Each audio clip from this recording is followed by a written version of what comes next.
So, hello everybody, welcome. It feels a bit much with all the microphones and a big room with this crowd here, but very welcome to you all for this session on collective mobility and local non-profit sharing schemes. We're going to talk about what happens when neighbors start their own sharing mobility cooperation and what this means for a just and livable city. We're going to discuss with all of you, so it's not so much of a talk show as it was just now with the plenary session, but we're really going to ask some input from all of you.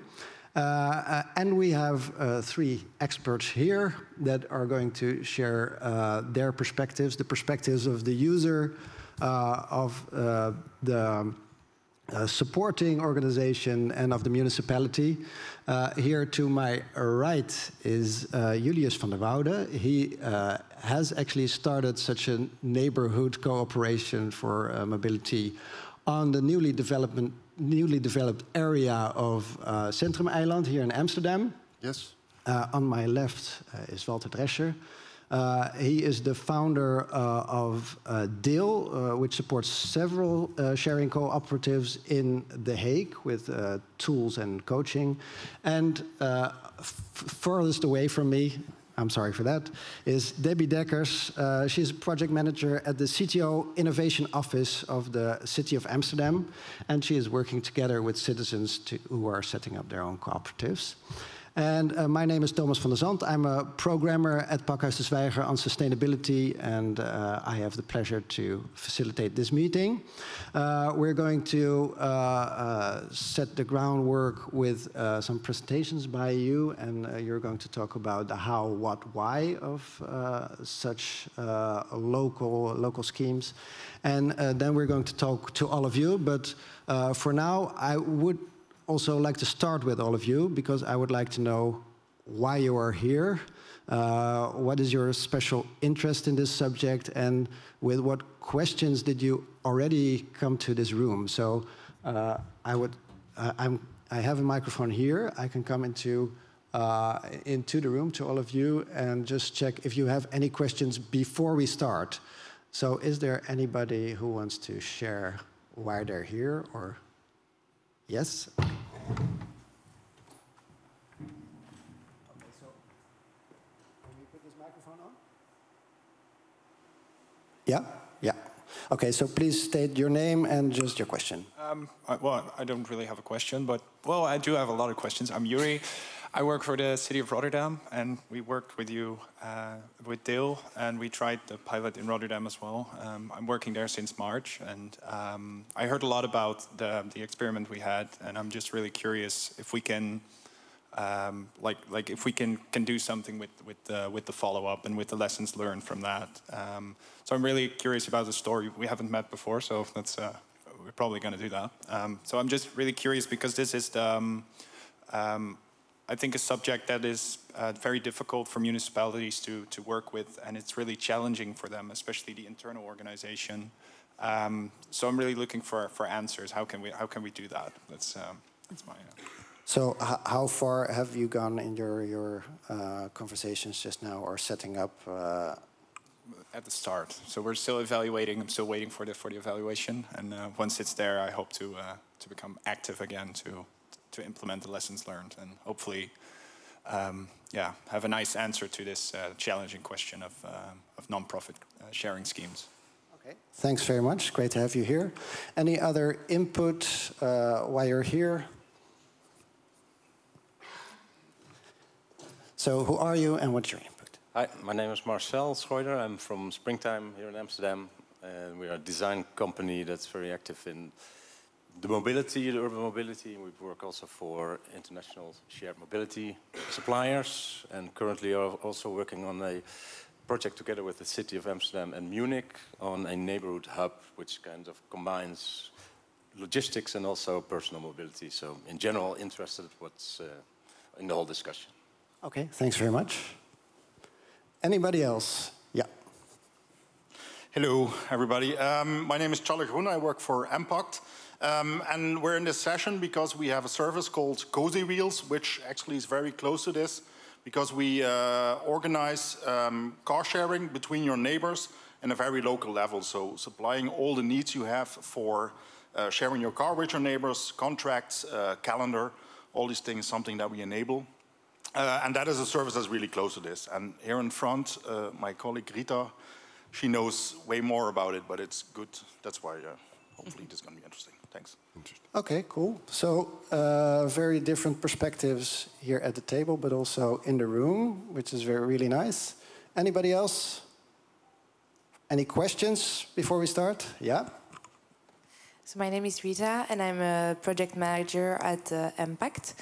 Actually, another service that we're working on is the eHubs project, and through which we work in collaboration with the regional authority to accompany the municipalities in Wallonia to develop the eHubs.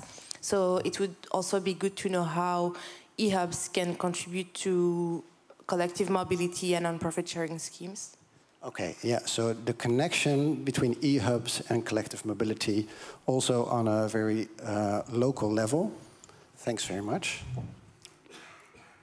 I'll switch back to this microphone. Yeah, that works. You've heard some of the inputs from the audience and one question. And so I think that's a good starting point. I would like to start with you, Walter. And you are going to tell a bit more about the why, what, and how of starting up such a local cooperative. Please. Yes. The floor is yours. See if this works. Yeah, I think it works. It should work, but it doesn't. Where do I have to point it at? Here? Otherwise, you can just ask to go. Can you try again? You have to put on the, press the green button. Ah, there we go. Yeah. So I'm going to tell you something about mobility as a commons. I think most of you might know the terminology mobility as a service. And what we do is we provide a vision and an idea about mobility as a commons. So I will also get into what the commons are. The first thing that this is going to be challenging. Yes, here we are. When you develop things in the commons, there are a few very important questions that need to be asked. And we do this before we actually start a project. So the first question is, what is it? This is the ontological question. The second question, which is probably the hardest one, is it good? Which is an axiological question. The third question is, how do we know it? This is the epistemology. And the fourth question is, how do we justify it? The deontological question. If you don't have good answers for these questions, then you don't even need to ask the fifth. Because the fifth is, how do we do it? So why do something that is not good? Why do something that you cannot justify? So we start with the basic question of, is it something that actually adds value for our society? Oh, we've been, this was not the idea. It's, what's happening? Ik denk dat je 1 keer te veel geklikt hebt. Yeah, okay. I like this picture, so I wanted to show it to you. So if you don't ask the most basic question of a certain project, it's no use to start. That's how we feel about this. The principles of this structure, which we call the commons, are documented in what we call the Next Commons principles. You can find it on the website of Townmaking. And our mobility ecosystem that we create enables what we call good movement. So what is good movement is obviously the next question to ask. I'm going to wait till the slide goes to the next one. Yes, here we are. So when we develop MAAC, we ask this question. And I think what Einstein already said, we cannot solve our problems with using the same thinking we used when we created them. And we tend to understand new things by what we already know. But what if the new is very much unlike what we already know? This is a seminal question about the Anthropocene, and how do we tackle the Anthropocene? Well, today we have this reaction to it that let's design it, let's disrupt it. And I think mostly through startups and the stock markets. And I think what we can see is that the current state of society actually threatens human life, and with business as usual, we will perish. I think everybody knows this. This is not a secret. And most mobility offerings actually continue business as usual with propositions based on greed and growth. And this is based on the belief that as long as there's money to be made, innovation will save us. I personally don't believe in it, and I think we can actually see around us that this is not going to help us. It is a misunderstanding, because if we keep on doing more through greed and through growth, we will reach the end at one time. The city of Amsterdam actually embraced the donut economy, which is also about something else than growth. I don't know how much you know, but I'm not going to give a lecture about the donut economy. You can look it up, but the city of Amsterdam is actually really implementing this donut economy, which is a very good thing. And the commons is actually the appropriate way of building mobility assets that stay within this donut economy. So how do we do this? Well, we do this through what we call the pentahelix. The pentahelix is how we organize commons. So what we do is we create a structure where we bring all 5 pillars of society together to develop goods that add universal value for human life. And these five pillars are citizenry, that's what we try to represent. Government, that's what Debbie is about. Businesses, because we also need businesses in order to make things, of course. Knowledge institutions, to be able to learn about it. And capital providers, because where the money comes from is also very important. If you bring these people together on projects, then you can develop things which stay within the commons and where we can actually try to make this donut economy a reality. This is a bit of abstract picture of how we work. What we do is we work through this clock, and it starts by sensing, because most people talk about data and its numbers in Excel. Human life is not a number in Excel. Human life is not zeros and ones. Human life is emotions, human life is stories, human life is narratives. And what we do is when we work on projects, we go through this whole clock, and it starts by sensing through human narratives. So if you know what people are going through in a neighborhood, you can actually provide them with something that actually helps them. I'm not going to get into this too long, because this takes 4 hours. I'm not going to take 4 hours. Here we go back to the pictures that we had before, and here you can see some of the examples of what we do. I'm just going to leave it here a little bit. On the left part, on the low left part, you see the neighborhood mobility cooperatives, and this is what I provide through Dale. And Julius is an example of a mounted neighborhood mobility cooperative. There are some specific things that it needs to respond to in order to be a mobility as a commons neighborhood mobility cooperative, and I'm just gonna read it to you. So if you want to have this Dale cooperative, you need to respond to a certain criteria. So there needs to be a supervisory board, which in Dutch is called the ledenraad. The representatives in the council are chosen by the members among themselves, so there's no outside persons in there. There's an executive board and a supervisory board, and those are 2 different bodies, so no person can chair in both. Members of the executive board are appointed by the supervisory board. We have an open accounting system for all members to see. Prices are proposed by the executive board and are approved by the supervisory board, meaning that you actually get a decision-making process which falls within what we call sociocracy, I think, in English. And it cannot be a for-profit scheme, because then the balance of power is broken. And money never buys influence. So these are the conditions that a neighborhood mobility cooperative needs to reply to, and this is what we actually implement with Julius in Centrum Eiland. I hope it made sense, because for me it's the first time to make it this dense. Normally I take a little bit more time for it. But that was my introduction, and I want to give the... Yeah, it was a lot in 2 minutes. So I'll just take some time to see if there are any questions now. We're going to have a lot of time later, but is there anything just that you didn't understand about this, or that you want some clarification on? It was super clear. Everybody is very happy with your story. And okay, so we'll leave it here, and we're going to the municipalities side of the story. So we've heard something about the criteria that Walter is setting, but why is it important for a municipality such as Amsterdam to have such local cooperatives on mobility sharing? I think this was also mentioned this morning. We don't need just one solution, but we need a whole scheme of solutions to change people's behavior into a more shared, smart, and green mobility system. For me personally, I believe looking at big cities and governments, they are very focused on what they decide is best for citizens. But we need to ask the citizens what's best for them in order to make sure that they change their behavior and they are really not only voting, but also participating in this whole new future.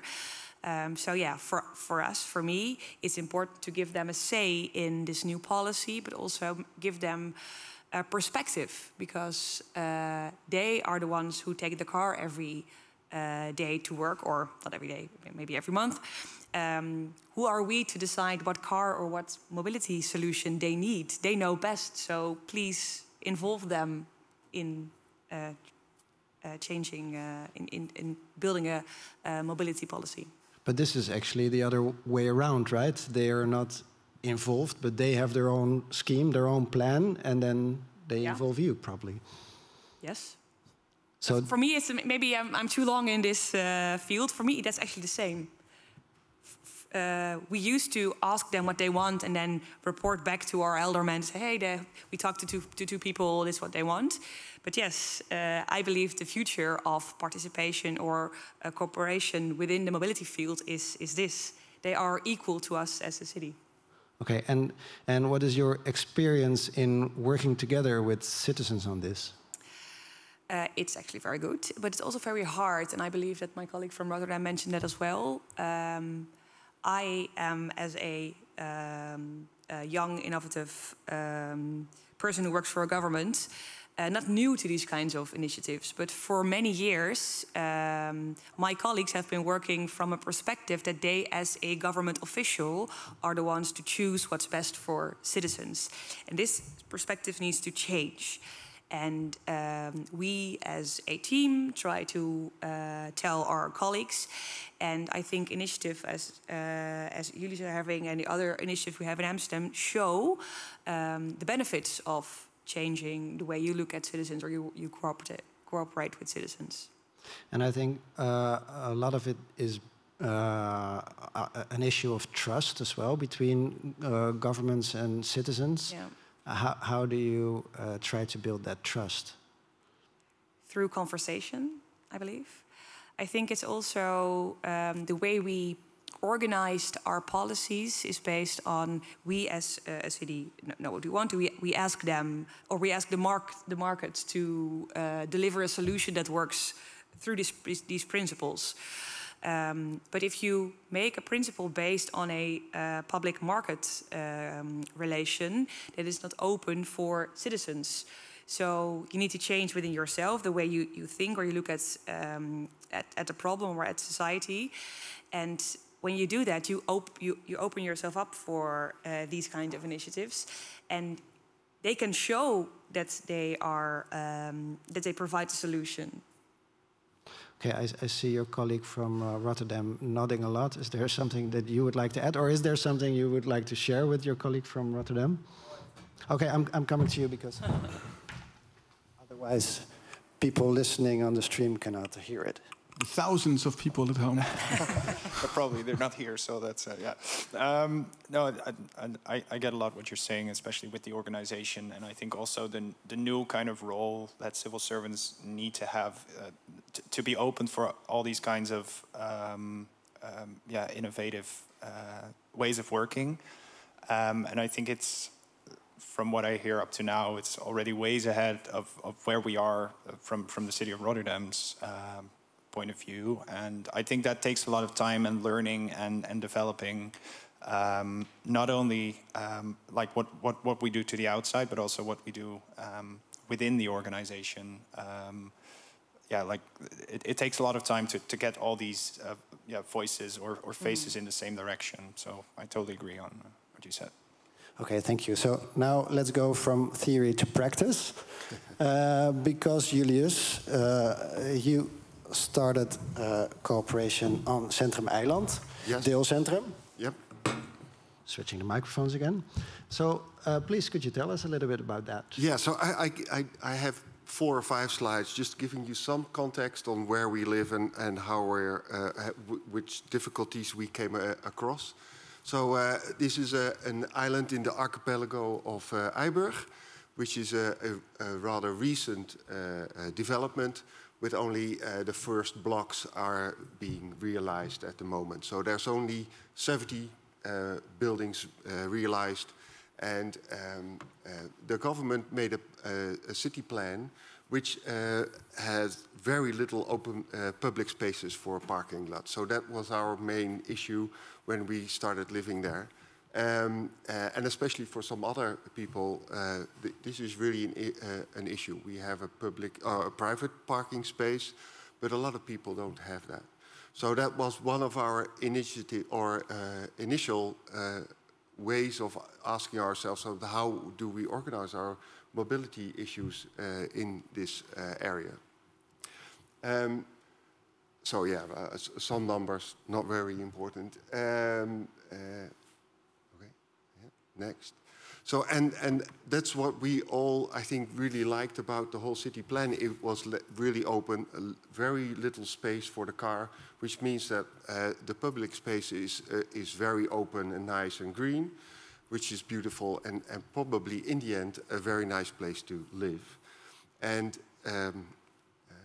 yeah, so that was the initial plan from the government. And now we are trying to kind of like mix our own mobility issues in a city envelope where it is rather difficult, I think. And although it's really a beautiful place to live in the end, I think that is one of the challenges we have to face. Yeah. And that's where daily mobility comes into the quotation, or how do you call that? Yeah. So how far are you now? We're just starting. At the end of the week, we're going to the notaris. I don't know the to sign the contracts for our corporation to start, our cooperative to start. Yeah, and so you told us something about your challenges, and we heard about the government working together with citizens. Can you tell it from the other way around as well? Yeah, I think that worked really well from the start, mainly because Wijs en Deel participated in this and had already a lot of contacts within the municipal of Amsterdam. And we have a how do you call that? We got some money from the city council subsidy to start our cooperation, because that, in the beginning a lot of effort and cost are made without it being able to kind of like start already. So the whole starting process is rather complex. Finding all participants, making sure that they sign contracts. I think that's the main challenge for now. Okay, yeah. And Walter, you also work with Julius on this, but you also work in existing neighborhoods. Is there a difference between such a newly developed area and an existing neighborhood? Yes, very much. I think one of the most important issues that we had at Centrum Eiland was that there is very little space for cars, but also very little space for shared cars. Yep. And what the city of Amsterdam said, you can share cars, but in private spaces. This is when it becomes very complicated, because if you have your own parking spot for your own private car, you want to share a car, you're actually giving up your part of your garden to park a shared car, so other people can have a garden. You know, this is the dialogue that is very difficult. And this is, I think, where at Strandeiland they're taking a new approach, where they're actually integrating mobility hubs within the city plan, which is much easier. And in existing cities, in The Hague, for instance, we have 5 cooperatives, and you have a lot of public space for parking, and we actually take out a lot of cars, and we only put 1 or 2 back. And then it's an easy conversation, because we just say to the municipality, yeah, we take out 10 cars, we put back 3. So we're actually liberating 7 parking spaces. And this is a good story to adapt, and this is easy to adapt. But in a new city, if you didn't organize co-ownership of the places where the shared cars will be, it's very hard to implement. And this is the challenge we have now at Centrum Eiland. And we try to change the rules a bit, but yeah, it's a challenge. Yeah, so there was one question at the start about like the opportunities between the e-hubs and the shared mobility on local level. So this is, can you elaborate a little bit on that maybe as well? What do you mean exactly? So your question, I can come to you again, maybe?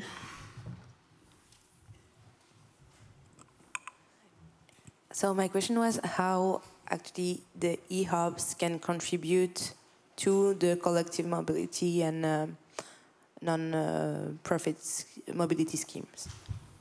Yeah, so then it's a definition of... And maybe also the other way around. How can the collectives contribute to the e-hubs, maybe? Yeah. Well, on this, we have a very specific approach with the Mobility as a Commons protocols. Because the definition of an e-hub is very difficult to frame. So we have our own terminology, not because we don't want to work on e-hubs, but because we want to define it in a certain way, and we call it the neighborhood mobility hub. And we have certain scales in it. So you have small hubs, you have medium hubs, and you have large hubs, and every hub has its own dynamics. But the most important thing is that the ownership of the specific space, the place where the vehicles are, is also co-owned by the citizens. Because by giving it or to a market party or to the municipality, you take it away from the neighborhood. And I have a lot of faith in the municipality, but I don't know if Debbie knows what people at Centrum Eiland need. The people at Centrum Eiland know what they need. So if they can actually participate in the design of the mobility hub, maybe even work together with an architect in order to make also the physical of what it looks like. So Julius, do you have any idea what a neighborhood mobility hub could look like? Well, previously in the plenary session, there was discussion about that it should not only be cars, but also bicycles and stuff like that. I think that's really important because that is a question we also got from other participants and potential people who wanted some other mobility than only cars. So I think that's a really important thing, that the hub should provide all those different mobility items. Add to that, because we have an example from another cooperative hub in Amsterdam, where our hubs, they have different kinds of modalities, but they are owned by different companies.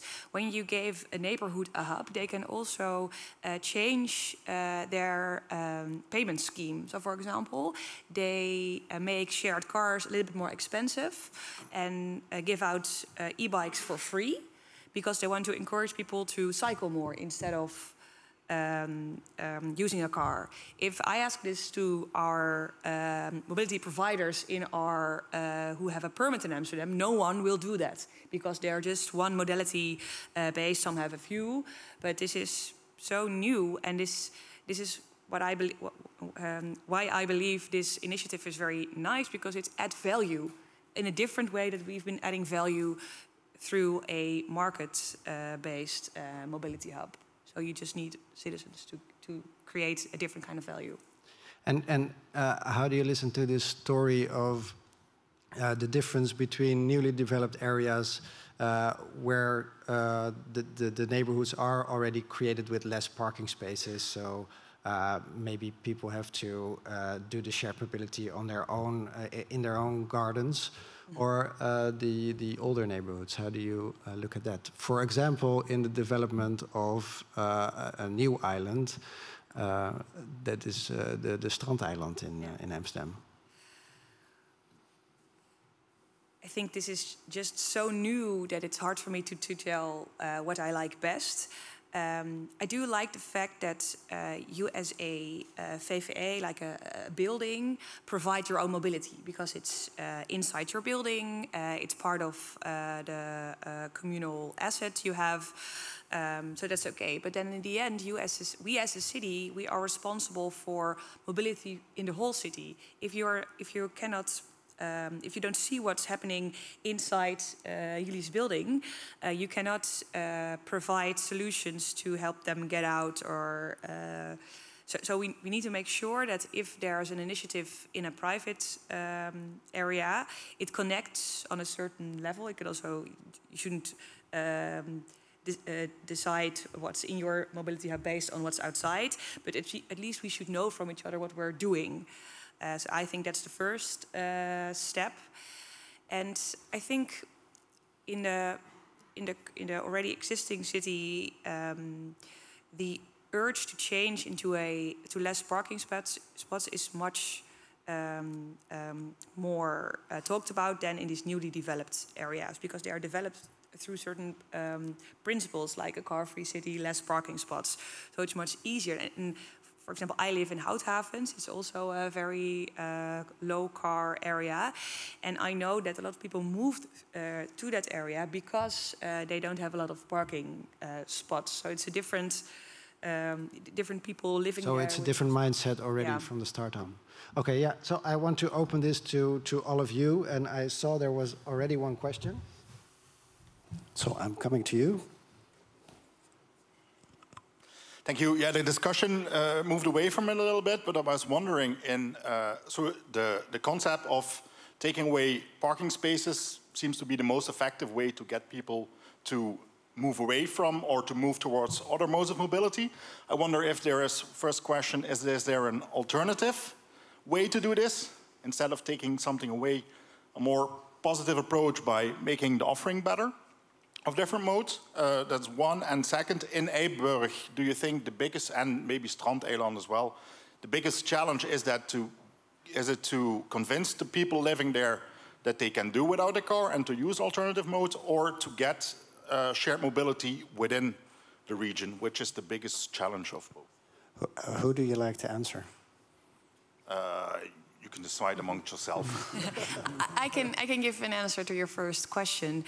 We don't know, because we in Amsterdam, we are bound by public policy, and it says you cannot add an extra parking spot. So we are a little bit funded by our car-free policy, and our city government said we have to do without, I think it's 50,000 parking spots, I'm not sure, but there are a lot.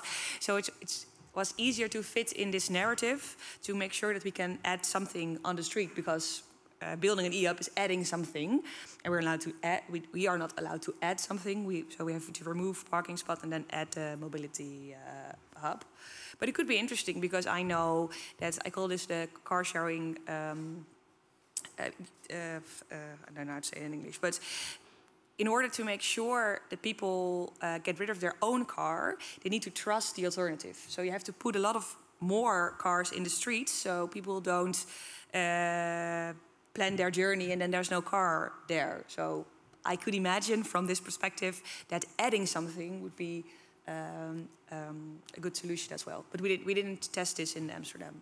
I think I can answer your question, because in The Hague we started with the offering. And we made the offering with the citizens. So actually, we have an analyzing tool, which is very simple. We go talk to people. This is our analyzing tool. And we write down what they need. And then you get to this certain idea. And if it's true or not, we do, in practice, we will experience that. That at what time we need the most cars. In our specific cooperative where I'm a member, it's Saturday morning, for instance. It's the busiest time of the week. So if for that Saturday morning you have enough cars, for the rest of the week it's fine. So we have 45 families sharing 7 cars, and they used to have 23 cars. So yes, we change the offering, and then you can change also public space, because we can show the municipality all these people who done away with their parking permits. We can actually show them, because they have the names of these people. So they also see that there's a really 15 parking spots that could be used differently, and now we're, not me, but our local cooperative is a discussion partner for redesigning public space. So I think what you said is true. You first need to have a good offering, but the offering, the citizens are very much able themselves to create this offering. They also buy their own cars, so they also know how to, what they need. Just out of curiosity, so there were also 23 families that didn't have a car before they started in the sharing scheme, right? Yes, I was one of them, yes. So you actually drove a car more after you started sharing? A little bit. So it means that my children see their grandparents more often than they used to. So I think it's also a question of value. This is where this is not for nothing that the question, is it good, needs to be asked. And well, I'm a little bit of a strange person. With everything I do, I ask this question, which is very tiring. But I think that the reason why we have a little bit more of a complete life is because we have very much available and local shared mobility. And yes, I drive more than I used to. Okay, thanks. There are two questions. One starting here. Hi, my name is Dirk Basta. I have a question for the whole table. What do you think needs to happen, the key things that need to happen to accelerate the implementation of this concept in this city or anywhere else? Yes, so please, from all of you, a short reaction. We start with you. I think we have to change the way we as a city look at shared mobility. So we give out permits and we treat the people who get the permits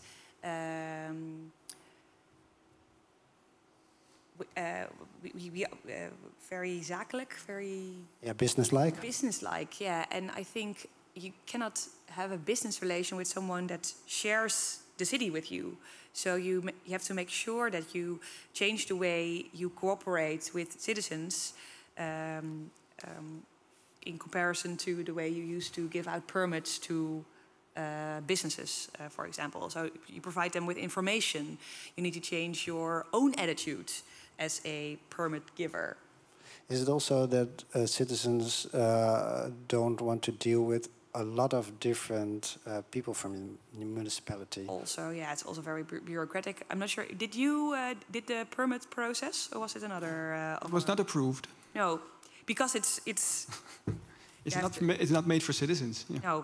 No, it's very. You have to give a special number from the Kamer van Koophandel. You have to pay money, and when you want to make sure that citizens do something, you shouldn't ask them for money. We should give them money, like a subsidy, yep. Because they will add value in the meantime. So you have to change the way you look, or how you organize your shared mobility scheme. Yeah, I think it's very important that everyone who is working on this understands the difference between what a market party needs and what citizens need.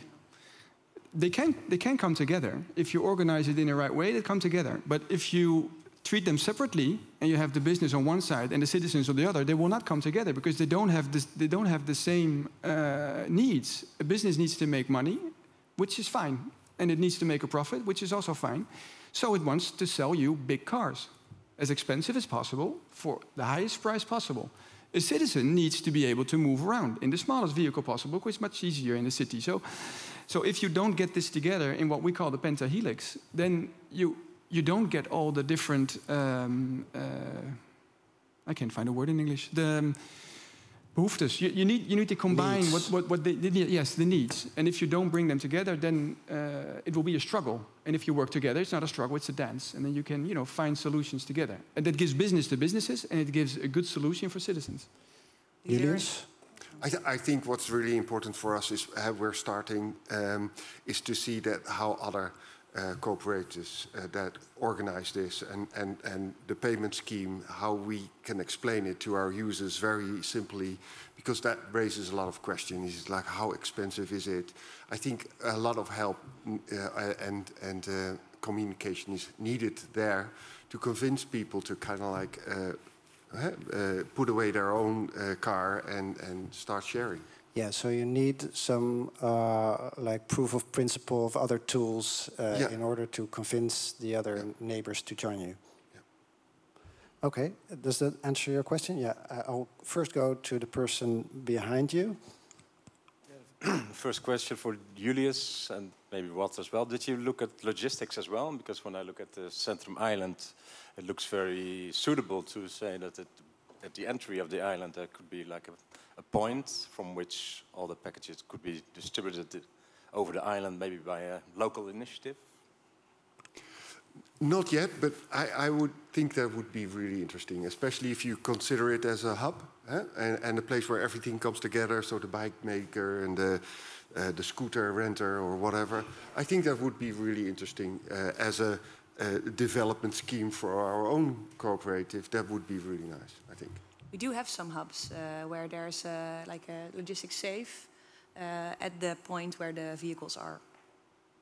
Yeah, it is part of what we call the neighborhood mobility hub. Logistics is a part of it. Yeah. Okay, then we have a question here. Hi, my name is Job Peek, and I have a question for Walter. How do you think mobility as a common can contribute to an inclusive mobility system? Whereas we already heard that it can be quite challenging to set up an initiative and maybe work with the municipality. Not everyone is able to do so. Yeah, so that's my question. Yeah, but when you are a group of citizens and you mount your own cooperative, you're confronted with everything that's a part of it, which is costs as well. But it's also where do you take the money to be able to pay the people that actually provide the cars and the services. And we actually provided, let's say, a calculation scheme also for Julius. Julius also has it, where we can, we have some buttons you can turn in order to make it more expensive for the one and less expensive for the other. Because in the end, it's a non-profit system. So if a car is used very much, you can actually take the price down. And knowing this as a citizen actually helps you make the right choices in what you want to use. And it can also be a very social dynamic. In our cooperative, for instance, we had this lady who had a broken hip. So she had difficulties moving around, but she didn't want to ask too much help. So she went to Soesterberg with the train. But she was very hurting. She was suffering from quite some pain. And she put in our WhatsApp group, Signal group actually, she put out the question, can anybody pick me up in Soesterberg? I'm suffering a bit more than I would like to, and I have difficulties coming home. Within an hour, somebody proposed to go pick her up from Den Haag. This is a 1 hour drive. So what you get is people actually helping each other out.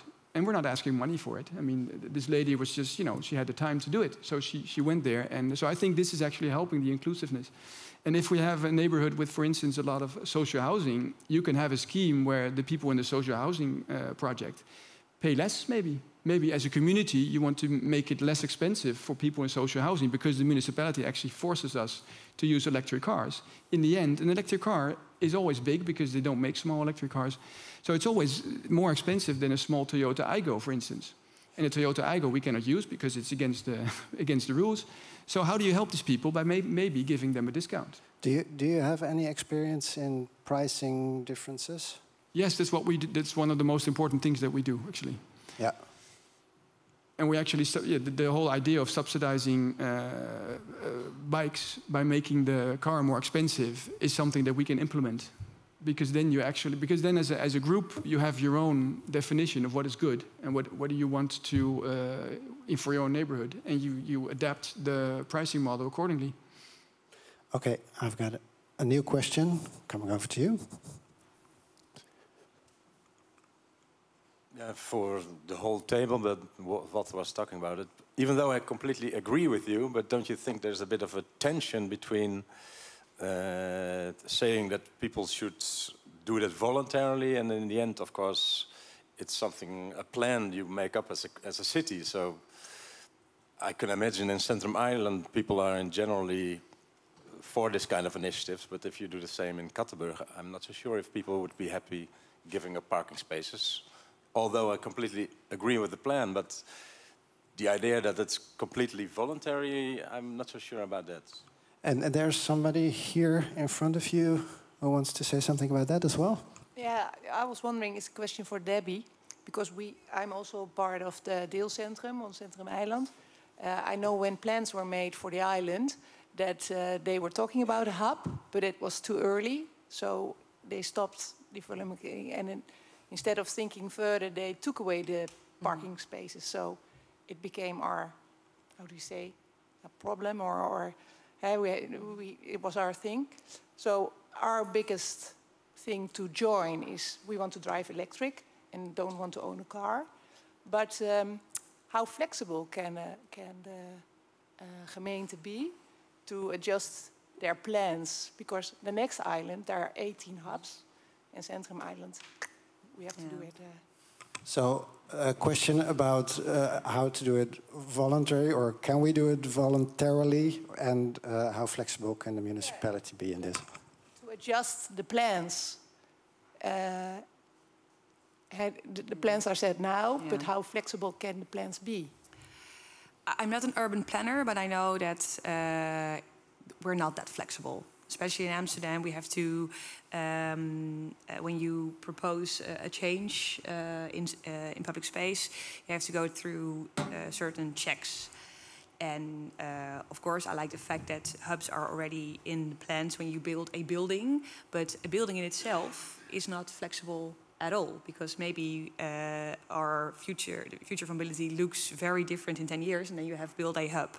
So, no, I don't think we're flexible, but we are flexible in public space. So the way we build our neighborhood hubs in this project, we are still pilot projects, they can be removed if they don't work. And we do research on where they should be, how big they should be, and I don't have a clear solution on how we can be more flexible other than use public space, that it's and to talk to citizens what they want. From my personal opinion, I believe we shouldn't build a building with hubs, especially in your island. Use the space you have in public space, or talk to VVA's or other facilities to incorporate the hub inside their building as a social function, because the distinction between public and private space doesn't exist anymore if you do that. That's about the first question. The other was about how voluntary. Yeah, I think we come from a very regulative view on shared mobility. We had those who know the case in Amsterdam, we had the shared bicycle scheme. They were scattered all over the city. So our city came into a regular reflex. We prohibited everything, and then we made some adjustments by giving a few parties a permit. This whole movement about cooperative shared mobility is about perspective. It's a very different way to view the future of mobility. And if you talk about perspective, then you should maybe not give out a permit, but give a subsidy for people to organize themselves, or other crazy ideas who are not currently not allowed in our city. So it's about the way you look at the problem. And coming back to the topic of flexibility, we are not that flexible either. We have a policy. Usually the policy lasts for 4 to 5 years. We have a small window where we can do an experiment like e-hubs.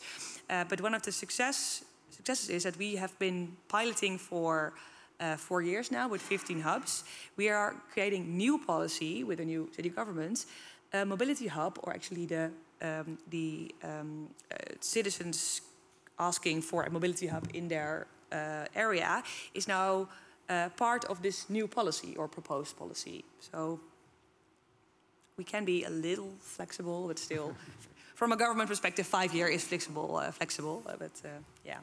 I think it's very important what in the first session was said, is that you have the carrot and the stick. Yeah. And you probably need both. I don't like handling a stick. So what I try to do is I try to explain people a lot. You know, you can do a lot of yourself, take responsibility, but it's also about responsibility. Who is responsible for mobility? What is your own take on it?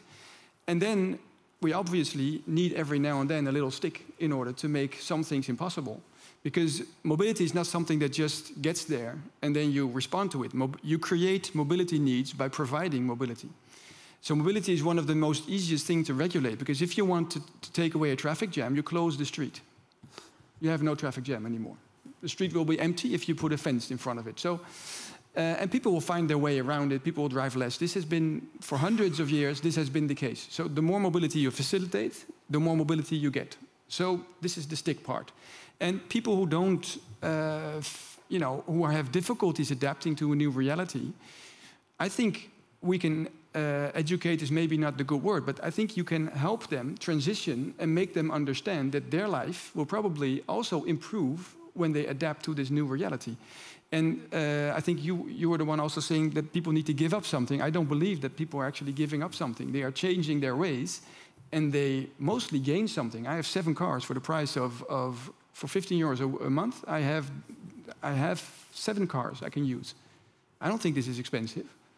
Can you tell us something? And Julius, you were talking about does everything work, but about other worries that people have in giving up their own car. Well, I think the accessibility is the main issue, right? Do I have a car when I need to go to work or pick up the kids from their sports events? I think that's the main issue that takes away the ambition to leave your own car. Cost is another thing. I think we've shown that it can be far more cheaper than owning a car, but that sometimes doesn't help or doesn't convince enough. So I think that those are the main 2 issues. Okay, so we've got about 5 more minutes. So there's room for 1 or 2 questions. So I see one there, I see one there, I see one there. So 3 questions. And then I would like to have you all think about like best practices or something that really went particularly well that we can close off with. And then we go to the 3 questions.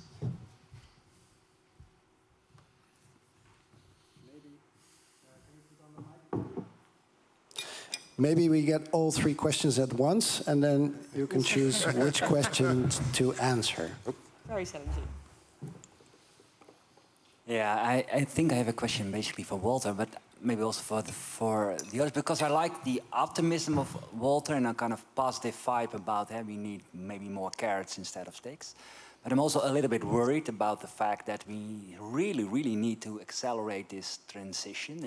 And I'm still thinking about, okay, can you indeed, the way you think about commons and letting it go from the collective, and we also have to connect with each other on a very common way of thinking, thinking in commons. Do you think that really is the way to accelerate this transition in such a manner that we will reach the climate goals in 2030? That's basically, because I like your optimism, but also feels not really realistic sitting in a society which is really on a my car society, and where this loss aversion is also real from people. Okay, so this is a very direct question to you. You can start answering. Okay, yeah, I do. But I also see the challenges that you're bringing forward, because when you get 8 commercials of car ownership a day, and then we have 25 people in a room like this listening to the alternative, how on earth am I going to speak to the others? It's impossible. It's physically impossible, and that's because the world has been built around businesses. So the businesses get the money and the opportunities to talk to everybody. So, but if I want to explain to a child to drink water, there shouldn't be Coca-Cola next to it. We should talk about what is water and what is important. It shouldn't be still water. I have to explain what water is. And then if this child sees Coca-Cola and says, oh, you can also choose Coca-Cola, then it will drink Coca-Cola and it will become fat. So society is about selling stuff. And I think government is, and I don't know if everybody agrees with what I'm going to say, but government is a lot about making people vote for them. So if we have these 2 powers, then making people understand their own responsibility and being able to reorganize the way that society functions is very hard, because there's no place for us. We don't get paid for what we do. We do it because we believe in it. And every now and then we have this municipality like Amsterdam who believes in it and who gives us the ability to do things and also pays us. But it's very rare. So I think it's if we do it right, we can. But that's very important. We have to do it right, because we as a city, we give a subsidy for people to change from their old car to a new electric car.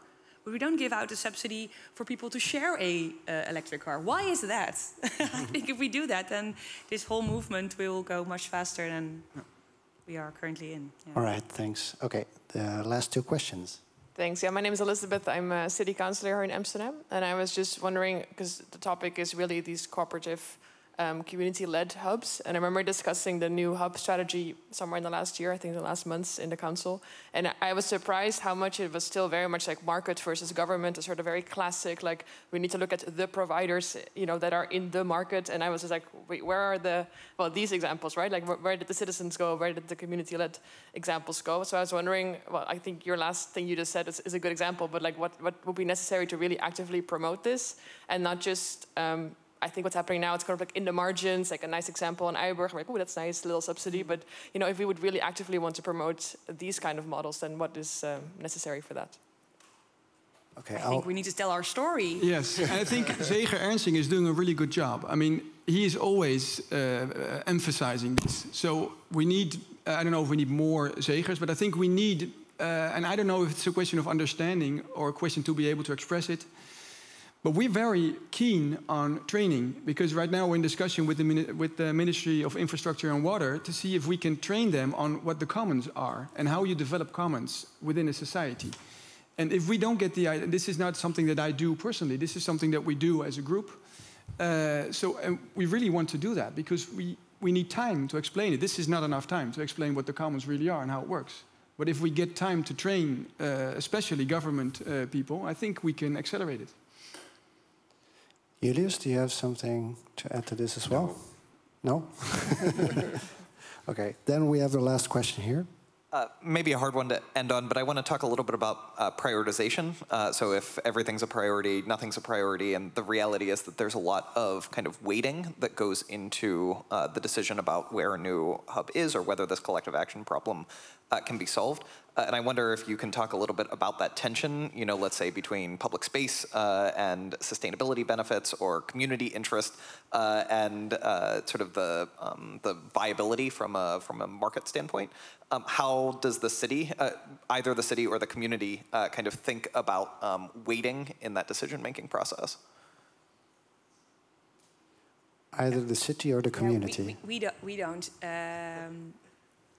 don't say what's the priority. Our city government decides what's the priority. And especially coming from a worst case scenario Chinese bicycle accident 5 years ago, the priority is space and more safety. But it's not about, not yet at least, about cooperation, sharing within a neighborhood, giving them the freedom. So if you put in these values in the way you select or finance these schemes, then you can change the way we look at it currently. Yeah, for us, it's not about prioritizing, because if you prioritize something, you forget the rest. And I think one of the basic things about the commons is that you don't prioritize, but you create an organizational structure where you don't have to prioritize, because the basic question is it good? Is this good for society? And to have this discussion, there's a lot of things. For instance, the scooters that we call steps in the Netherlands, in 5 minutes you can debunk it. It's a very dangerous vehicle that nobody can actually drive without his hands. If you can't drive without your hands, it's a bike you can drive without your hands. There's a reason for the size of the wheels. So if we let these things happen, we spend a lot of time, a lot of money on trying to make something that's unsafe less unsafe.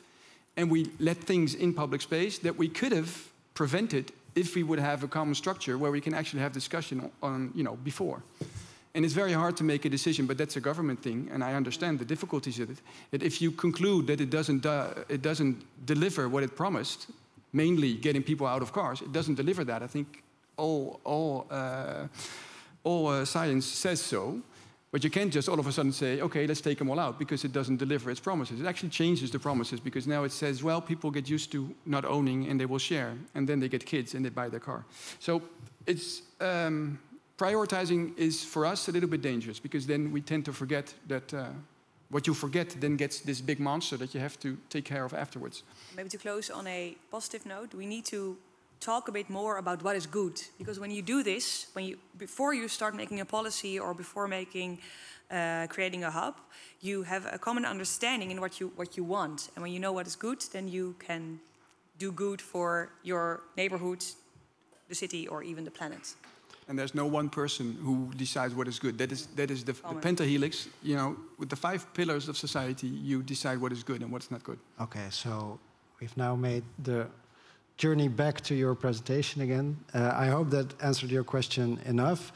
We're out of time here, unfortunately, but I asked you to just end on a note on what went particularly well in your experiences. We'll end with that. So, Debbie. For me personally, when we started this project, no one believed in us. And we now have been talking to our policymaking colleagues that they want to incorporate a cooperative structure in the policy. So for us, it's been a long conversation, 4 years, Diederik. They're starting to change their mind. So that's a huge, I think, compliment to the team. So after 4 years, you see a difference? Yeah, change in perspective. Okay, great. And then Walter?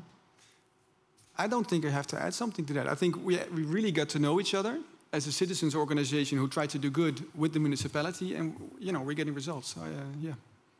I think every obstacle we see for ourselves and overcome it is a real plus, because we're getting closer to where I, as a person and as a group, are coming. Right? Is being able to move yourself in an eco-friendly way. I think that would be my main goal, and I think every step is a success. Every step is a success, even though we're in a lot of a hurry. Yeah. So, thank you all for being here. Thank you all for being here, and have a nice and great rest of the day. I think there is a slide with the rest of the sessions that are coming after the lunch, but have a great lunch, and I'll see you after that.